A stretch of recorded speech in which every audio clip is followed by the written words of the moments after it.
से खैरात नू मैं की करना ते जेड़ी खरल नवाब ओ सिद्धूआं विच गल बात नू मैं की करना है ओ जदों सिर दे वाल सफेद हो गए मुलाकात नू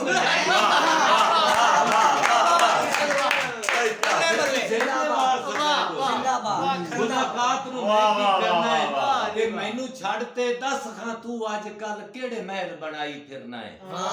भाई मैनू छड़ के दस खां तू अजकल केड़े महल बनाई फिरना है ओए कंड करते मुखलस सजना नू लीका यार लवाई फिरना है ते कुछ खरल नवाब सियाणा बन क्यों भरम मजाई फिरना है ओए बेफैज ते गर्जी लोकां नू तू सिर ते चाहिए ते मैनू पता है बैठिया नहीं मुकने कुछ करें जाके मुकसन आसफ मैनू पता है बैठिया नहीं मुकने कुछ करें जाके मुकसन और कुछ मुकसन हिजर दी गर्मी विच कुछ ठरिया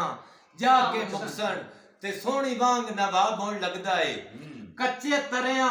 जाके मुकसन और मेरे जींदियां जी तां नहीं मुकदे दुख मरिया जाके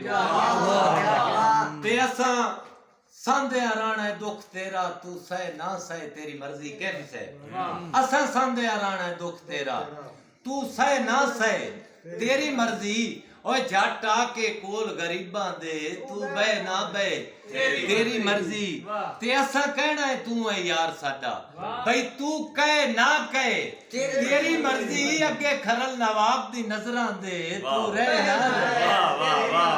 तेरी मर्जी ते एक चन जे सोहणे मुखड़े ते असी डुल गए तां की होया हमारा तरी मैं बात एक चन जे सोहणे मुखड़े ते असी डुल गए तां की होया ओ बेजुर्म सजा दी तकड़ी ते असी तुल गए तां की होया ते झल्ले खरल नवाब जमाने विच असी हुल गए तां की होया ओ इस इश्क च बड़े बड़े शाह रुल गए असी रुल गए तां की होया ते बिना जुर्म तू कट्टे हुए पखुआं दे जदों पर वे ना दिल रो पौंदा है कैफी से बिना जुर्म तू कट्टे हुए पखुआं दे जदां पर वे ना दिल रो पौंदा है ओए हंजू नाल नवाब गरीब दी अख जदा तरवे ना दिल रो पौंदा है ते झुके होए सरदार दी चौकट ते ओए जदा सरवे ना दिल रो पौंदा है मैं मेरे वांगू किसे बशर दा उजड़िया मैं वांगू जदों घर वे ना